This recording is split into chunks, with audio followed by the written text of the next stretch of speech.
জলপাইগুড়ি শহরের মানুষের মনে ছাপ ফেলে রাখা দুর্গাপূজা কমিটিগুলোর মধ্যে অন্যতম দিশারি ক্লাব এবার তাদের পুজো ৬১তম বছরে পদার্পণ করছে। পুজোর বাজেট প্রায় ৪০ লক্ষ টাকা। এবারে তাদের পুজোর থিম আদি শক্তি। আজ অর্থাৎ বৃহস্পতিবার দেশবন্ধু পাড়ার মিলন সংঘের মাঠে খুঁটি পুজোর মাধ্যমে দুর্গাপূজার সূচনা হলো। ক্লাবের সদস্যদের চেষ্টায় এবছর তারা অভিনব থিম করতে যাচ্ছে। কমিটির আশা প্রতিবারের মতো এবারও তাদের পুজো সকলের মন জয় করবে। এ বিষয়ে এবারের পুজো কমিটির সহ সম্পাদক পিনাক প্রিয় ভট্টাচার্য বলেন, নতুন পুরনোকে সামনে রেখে এবার আমাদের বিশেষ থিম আদি শক্তি। সেখানে কোনো থার্মোকল বা পরিবেশ দূষক জিনিস ব্যবহার করা হবে না। মণ্ডপ তৈরি হবে পুনরায় ব্যবহারযোগ্য ফাইবার ও টায়ার দিয়ে। পুজোর উদ্বোধনের দিন থাকবে হাবড়া থেকে আগত 10 জনের এক মহিলা ঢাকির দল। আশা করছি এবারও আমরা বিশেষ স্থানে থাকব। এছাড়াও পুজো উপলক্ষে 7 দিন ধরে চলবে নানান সাংস্কৃতিক অনুষ্ঠান।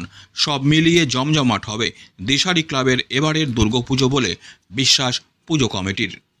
জলপাইগুড়ি দিশারি ক্লাবের এবার ৬১তম দুর্গা শারদীয় উৎসব। আমাদের আজকে খুঁটি পূজা হচ্ছে। আজকে থেকে প্যান্ডেল শুরু হয়ে যাবে বানানো। প্রতিমাও বাইরের, প্যান্ডেলও বাইরের। আর আমাদের এবারে থিম করা হয়েছে, থিমের নাম আদি শক্তি। এটাতে আমরা মূলত তুলে ধরবো আমাদের ভারতবর্ষের যে ইন্ডিজিনাসনেস, মানে ভারতবর্ষের মানে আদি যে সব কিছু মিলেমিশে থাকবে, মিথ থেকে শুরু করে সংস্কৃতি, মিথ এবং রিয়েলিটি দুটো মিলেমিশে একটা থিম করা হয়েছে, নাম দেওয়া হয়েছে আদি শক্তি। আর এবং আমাদের এখানে কোনো প্লাস্টিক বা থার্মোকল এগুলো ইউজ হবে না। সম্পূর্ণটা প্লাইয়ের বেসের উপরে তৈরি হবে, ফাইবার আর রিউজেবল ফাইবার আর হচ্ছে টায়ার দিয়ে।